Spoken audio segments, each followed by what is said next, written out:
तर banana milkshake बनवण्यासाठी इथे आपण केळं घेऊया. एक केळं घ्यायचंय,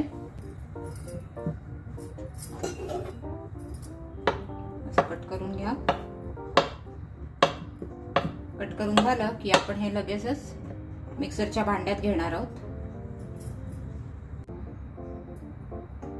मिक्सरच्या भांड्यात केळं घेतल्यानंतर आपण घालूया थोडंसं चिमूटभर मीठ.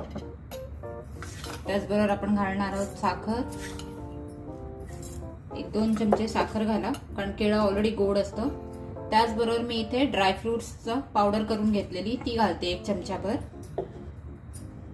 आपण घालूया दूध 1 ग्लासभर आणि पटकन हे आपण मिक्सरला फिरवून घेऊ.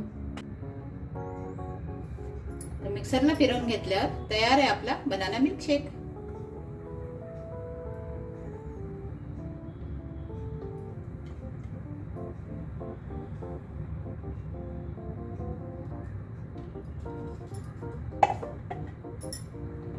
ह्याला आता आपण वरून ड्रायफ्रुट्सने थोडंसं गार्निश करूया. ड्रायफ्रुट्सची पावडर वापरते मी, जस्ट थोडंसं एक त्याला लुक यायला.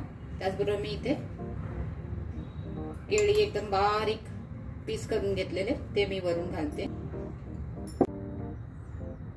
तर अशा पद्धतीने तयार आहे आपला बनाना मिल्कशेक.